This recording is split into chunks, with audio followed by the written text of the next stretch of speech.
Gusto ko lamang pong i-address yung statement ng COMELEC ngayong araw na ito kung saan sinasabi nila na Attorney Harold Respicio, fake news ka kasi nagtatransmit lang naman ng data ang COMELEC pagkatapos ng printing ng election return.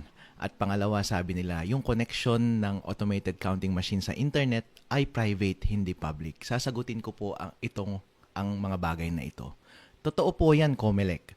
Magta-transmit lang talaga yung automated counting machines doon sa servers pagkatapos ng printing ng election returns. Tama po, ganun po talaga. Pero kung ganun talaga ang mangyayari, bakit kailangan nyo pang i-connect sa internet, Garud, yung automated counting machine bago ka mag-transmit ng data? Kasi kapag nakakonect yun sa internet, bago na mo naman kailangan yung internet, binibigyan mo lang ng oportunidad yung hacker na baguhin yung score ng automated counting machines.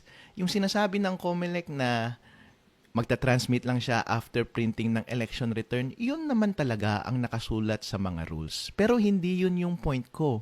Ang point ko is sa mga panahon na hindi kailangan na mag-transmit pala ng data sa servers ng COMELEC, huwag mo nang i-connect sa internet yung automated counting machine. Best practices po yan sa lahat ng mga sensitibong computer systems sa buong mundo. Sana po sundin ng COMELEC. Doon naman sa sinasabi nila na, Attorney Harold, fake news ka kasi yung ginagamit naman namin connection sa internet ay private connection, hindi public connection. Hello? Dapat private connection talaga kasi kahit na sinong developer ng computer program at computer systems ngayon sa buong mundo, bawal nang gumamit ng public connection. Kahit ikaw, tignan mo yung Google Chrome mo ngayon kapag nagbabrowse ka ng internet, naka-private connection yun kasi ang nakalagay doon is https:// Try mong tanggalin yung S kasi kapag wala yung S, magiging public yung connection. Ang sasabihin ng Google Chrome, oy, bawal pumasok dyan kasi baka pwedeng ma-hack yung connection mo. Kaya ang ginagawa ng COMELEC ngayon is, yung sinasabi nila ay yun naman na talaga ang nakasulat sa rules ng COMELEC as it is written right now. At yun yung best practices right now. Pero hindi yun yung point ni Attorney Harold Respicio. Ang point ni Attorney Harold Respicio is, kapag connected sa internet yung automated counting machines sa panahon na hindi naman siya kailangan mag-transmit ng data, binibigyan mo ng pagkakataon yung hacker na mabago yung score sa automated counting machines. Ang iniisip ko lamang po sa mga ganitong statement ng COMELEC, talaga bang hindi nyo naiintindihan yung sinasabi ko na vulnerability o nagtatanga-tangahan lang po kayo, Chairman George Garcia, para lituhin ninyo ang taong bayan? Dahil po ang katotohanan is, ang iniisip ng taong bayan ngayon, ito po yung first time na nagsampa kayo sa tao sa isang critic ng automated counting machines. Maraming critics ngayong automated elections 2025 at maraming critics ng automated 2022. Ang dami nilang masasabing masasama laban sa inyo. Pero bakit ngayon nyo lamang gustong ipakulong yung taong naglabas ng expose? Bakit ngayon nyo lamang siyang gustong sirain ang buhay? Bakit gusto nyong ipatanggal yung kanyang lisensya bilang CPA, gusto nyo siyang ipadisbar at gusto nyo siyang ipakulong ng napakaraming taon? Ganun ba kasama yung linabas niya na video para ganun nyo siya gantihan at sirain ang kanyang buhay? Ang laman lang po naman kasi ng video na iyon ay ipinakita ko talaga sa COMELEC kung paano i-hack ang automated counting machines in principle gamit ang sarili kong code at sarili kong equipment. Kapag merong mandadaya sa eleksyon, yun ang gagawin niyang daya. Ipinakita ko iyon sa COMELEC, step by step, code by code. Actually, kapag ikaw yung, sabi nga ng COMELEC, para daw akong nagpakita ng manual or ipinakita ko talaga yung step by step kahit ordinaryong tao matututunan niyang i-hack yung election code, yung automated counting machine kapag nakita niya yung video ko. Actually, tama yun, COMELEC. Kasi nga, gusto kong ipakita sa inyo na kapag merong isang hacker, hindi niya kailangan yung video ko para gawin yung hack. Pinapakita ko sa inyo na posible yung hack anytime kahit na sinong may masamang gustong mag-hack sa automated counting machines. Para isang pagsubok ito sa COMELEC actually, kasi kapag malinis ang damdamin ng COMELEC tungkol sa eleksyon na to at honest talaga siya, ang gagawin niya is, uy, Attorney Harold, ipinakita mo talaga sa akin na pwede talaga palang mahack ang automated counting machines. At thank you na rin dahil sa same na video na yan, nagbigay ka ng suggestion sa akin para paano i-correct yung vulnerability na yun. Thank you very much. Kaya taong bayan, tignan ninyo ha, nakikinig ako sa isang expert, meron pala vulnerability, best practice pala ito na huwag i-connect sa internet kapag hindi kailangan. Sinusunod ko na po dahil ito po ang commitment ng COMELEC para sa isang eleksyon na mataas ang integridad. Yun po ang pagsubok sa inyo. Kapag ganun po ang ginawa ninyo, napakataas ang trust rating ng eleksyon na ito at napakataas ng score ng COMELEC sa puso ng taong bayan. Kaso nga lang, ang pagsubok na ito, COMELEC Chairman George Garcia, kapag hindi mo sinunod ang tama, booking na booking ka, guilty ka. Ano pa ba ang iba pang explanation bakit guilty ka at ayaw mong sundin yung advice ni Attorney Harold Lespicio? Bakit for the first time gusto sa history ng mga critics ng COMELEC, ngayon ka lang gustong magpakulong at manira ng buhay at pinatanggal mo pa yung video sa internet? Iisipin tuloy ng tao is, siguro si Attorney Harold Respicio na buko niya yung talagang modus operandi ng COMELEC kapag nandaraya sila sa eleksyon. Siguro ganito yung plano nilang gawing pandaraya ngayong eleksyon na ito, ngayong darating na 2025. Kasi nga naman, kapag pinanood mo yung video na yun, convincing talaga at pwede talagang gawin kahit na sinong tao na merong access sa automated counting machines. Pwede talagang gawin. Kaya kapag hindi mo sinunod yun, guilty ang COMELEC. COMELEC, dadayain nyo ba ang eleksyon? Kasi nga naman, ang taong bayan nagtatanong. Tanong ko po ang taong bayan, kung meron bang mangdaraya sa eleksyon ngayon, manggagaling ba sa loob ng gobyerno o sa labas ng gobyerno? Kapag manggagaling sa loob ng gobyerno ang mandaraya, yung COMELEC kaya ang mandaraya o yung administrasyon ngayon ang mandaraya? Alright? Tanong din natin, kung sila yung mandaraya, meron ba silang access sa automated counting machines? Kahit sabihin na natin na pina-independent audit nila yung automated counting machines sa galing na international IT auditors, pagkatalikod ba ng mga auditor na yon, meron pa rin silang access sa automated counting machines since sila rin yung nagbabantay ng automated counting machines, hindi po ba? At kapag ikaw ay masamang gobyerno at gusto mo talagang mandaya, gusto mo at binigay sa iyo yung napakalaking tukso na kontrolin ang demokrasya ng isang bansa, tama ba na mag-presume na or magbigay ng assumption na baka nga gusto mong baguhin or dayain or makakuha ng advantage ngayong eleksyon na ito? Napakalaki pong tukso, ano po? Kaya kung iisipin natin, ang basic principle ng lahat ng gadget, di ba kapag may cellphone ka or laptop ka, dalhin mo sa Green Hills, kaya nilang baguhin ang source code niyan kahit merong password. Kasi basic principle yon sa internet security na kahit na anong computer gadget, kasama na ang automated counting machine, basta meron kang access sa machine, pwede mong baguhin ang source code kahit nakatalikod na or kahit tapos na ang audit. So, since ang gobyerno ang gumagwardya ng automated counting machines at sila yung pwede mong paghinalaan na gagawa ng kalokohan ngayong darating na eleksyon, meron ba silang kakayahan na baguhin yung source code ng automated counting machines na wala tayong kaklu-clue? Alright. Kaya maganda po na on the day of election, i-assume natin na nakurap yung source code ng automated counting machines. Wala kasi tayong magagawa dun eh. Kahit anong kembot natin, hindi natin mababantayan yung automated counting machines 24/7 at kada segundo. Kaya ang dapat na lang natin gawin is kapag corrupted man yung source code ng automated counting machines at meron siyang highway na create or daanan para sa isang hacker o masamang tao na baguhin or makipag-usap or magbigay ng instruction doon sa makinang iyon, wag tayong pumayag na ma-access yung highway na iyon. At ang tanging paraan lang para magawa yan ay wag mong i-connect sa internet yung automated counting machines. Kasi kahit corrupt yung code niyan, kapag hindi naman siya na-access ng masamang tao sa labas, wala ring silbi. Malamang ang gagawin na rin ng gobyerno or ng masamang tao na gustong baguhin ang source code noon, syempre hindi siya masyadong obvious. Kapag hindi na makakonect yung masamang tao na gustong baguhin yung resulta ng election, ang gagawin niya na is pababayaan niya na yung makina na maglabas ng totoong resulta. Kaya importante na habang nagbobotohan tayo on the election day at bago mag-print ng election return, sana hindi muna siya connected sa internet.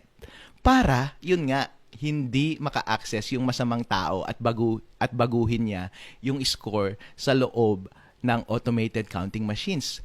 Tandaan po ninyo, ang score sa loob ng automated counting machines ay hindi nakikita. Saka mo lamang yan makikita ng mga watchers pagka-print ng election return. Kaya importante na bago mag-print ng election return, walang access sa internet yung automated counting machines kasi yun lamang yung first time na makikita natin yung final score pagka-print ng election return at magugulat ka na lang na yun ang resulta. Ngayon, ang mangyayari po dyan is kapag may kopya na yung mga watcher natin ng mga election return na tamang score kasi hindi connected yung makina sa internet, malamang yung masamang tao na gustong mandaya ng election, ang linagay niya na ring instruction dun sa corrected source code ay, since ganyan ang nangyari, ang isend mo na ring data sa servers ng COMELEC ay yung tamang data. Kasi nga naman kapag iba yung hawak ng mga watcher mga watcher na resulta ng election at yung mga lumalabas sa COMELEC servers, obvious na pandaraya yun at magkakaroon talaga ng revolusyon sa Pilipinas. Ang gusto pong iwasan ni Attorney Harold Respicio ay isang pandaraya na walang may alam. Kahit yung mga election board natin, mga teachers natin, hindi nila alam na merong nangyayaring daya. Kahit nga karamihan ng tao sa gobyerno, walang may alam na may nangyayaring daya. Kasi para siyang sleeper agent, kumbaga para siyang spy na natutulog at naghihintay lamang ng instruction kung gusto mong bang dayain o hindi. Kasi merong choice kung gusto ko bang dayain tong makina na ito o hindi. Malamang kung may mangyayaring daya sa eleksyon, ang may alam lang yan is yung mga iilang tao na nabibilang mo sa daliri na merong access doon sa mga device at nagbago ng source code doon sa mga makina habang walang nakatingin. Once gawin mo iyon, napakadali na lang mangyari at connected sa internet, hindi mo makikita ang mangyayaring daya, mangyayari siya in a split second, less than 1 second, iba na kaagad yung score. Yun po ang ipinakita ko sa aking video. Kaya po, ang hirap po kasing bigyan ng benefit of the doubt ang COMELEC sa ganitong sitwasyon kasi tulad ng sabi ko kanina, kung honest ka, makikinig ka. At kapag guilty ka naman at plano kang mandaya, ano ang gagawin mo? Di ipakulong mo na lang yung tao, patahimikin mo siya, patayin mo na rin siguro siya, at ipa-down mo yung video para hindi magkagulo sa ating bansa. Pero taong bayan, papayag ba tayo na nakawin sa atin ang ating demokrasya? Lahat tayo naniniwala na ang boto natin ay may bilang. Ang resulta pala ng ating eleksyon ay hawak lamang ng iilang tao sa gobyerno na may access or merong kakayahan na magbago ng rules mula sa COMELEC. Kaya po, taong bayan, ito po ang mensahe ko sa inyo. Sana po manindigan tayo na i-push ang COMELEC na baguhin ang kanilang rules. Ito lamang po ang gusto kong mangyari, COMELEC. Wala nang iba. Napaka-inosente. Walang mawawala sa taong bayan, walang mawawala sa democratic process natin, wala ring mawawala sa COMELEC. Hindi rin madedelay ang ating pag-transmit ng election. Sabi nila last time nga daw, within 1 hour, transmitted na dapat yung resulta ng election. Sabi ko nga, dapat within 1 minute, transmitted na dapat kasi cut-off ang 7 p.m. Pag pindot mo ng election return, ilang seconds lang yung printing nun, i-connect mo kaagad yung makina sa internet. Pag-click mo, magsisend dapat kaagad yun sa COMELEC. Napakaliit lamang ng data na iyon. Split second lang na ipadala na kaagad sa server ng COMELEC yun. Gamit pa natin Starlink, di ba? Napakaganda po iyon kasi ang delay lang na mangyayari is yung moment na isasaksak mo yung LAN cable doon sa automated counting machine. It would only take you 1 or 2 seconds para gawin yun. Kung meron mang delay na mangyayari dahil sa suggestion ko, yun lamang ay 1 or 2 seconds dahil tatayo ka at ikakabit mo yung LAN cable doon sa automated counting machines. Kaya ito po ang sinasabi ko, Comelec, napakasimple lang ng solusyon. Ang current po kasi na manual ninyo paano mag-operate ng automated counting machine ngayon ay yung Annex B ng COMELEC Resolution 11098. At ang nakalagay po doon ay before the day ng elections, merong dry run na mangyayari at tetestingin mo, ito troubleshoot mo kung connected ba sa internet yung makina at merong data na pwedeng connected siya sa internet. At kapag connected siya sa internet at okay na rin yung mga ibang troubleshooting process mo, okay na, iligpit mo na yung makina para mangyari na lamang sa election day, i-on mo na lang yung makina at wala nang further instruction about sa connection sa internet.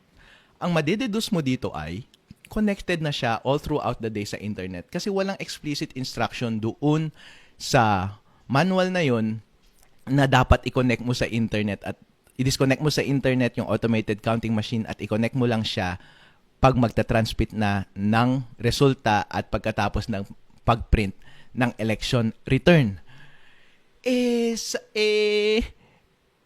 Tinanong ko po yung mga COMELEC officials sa aming probinsya at sa mga ibang lugar na rin dito sa Pilipinas. Lahat po sila sinasabi nila, sir, ang pagkakaintindi po namin on the election day, connected na talaga sa internet kasi wala namang explicit instruction na i-disconnect mo sa internet .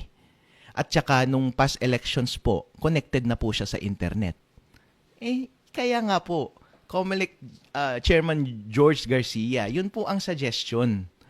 Maglagay ka lang ng isang sentence doon sa manual na iyon at ilagay mo lang, on the day of elections, first thing na dapat gawin is i-disconnect sa internet yung automated counting machines by removing yung LAN cable o anumang connection sa internet na ginagamit and saka lamang i-connect sa internet yung automated counting machines kapag magta-transmit na ng data sa servers ng COMELEC at pagkatapos ng pag-print ng election returns. Yun lamang ang suggestion ko. Napakadali, napakasimpleng amendment doon sa Annex B ng COMELEC Resolution 11098. At konting pirma lang yun, Mr. George Garcia. Kapag ginawa nyo po ito, pagkakataon niya ito na ipakita sa taong bayan na good faith talaga kayo at napakataas ng score nyo sa puso ng mga Pilipino. Pero kapag hindi nyo po ito ginawa, Diyos ko po, lahat na po ng pagtataka, lahat ng doubt, lahat ng suspicion ay nasa sa inyo na. Kung baga sa korte, guilty na po kayo. Ano ba ang dahilan bakit ayaw nyong gawin ito? Ang tanging dahilan lamang po na nalalabas is mandaraya talaga kayo. Kaya nga po, yun ang sinasabi ko, Chairman George Garcia, na sana ay mag-cooperate po tayo para po ito sa ikagaganda ng ating demokrasya at ikagaganda ng ating bansa. Kapag hindi po natin gagawin ito, ang resulta lamang ay bababa ang kumpiyansa sa ating bayan at bababa ang kumpiyansa sa ating eleksyon. Ayaw po nating mangyari na mawala ang kumpiyansa ng taong bayan sa ating proseso ng eleksyon dahil yung kinakatukutan po nating kagaluhan ay mangyayari kapag yan ay pinabayaan ninyo. Maraming salamat po.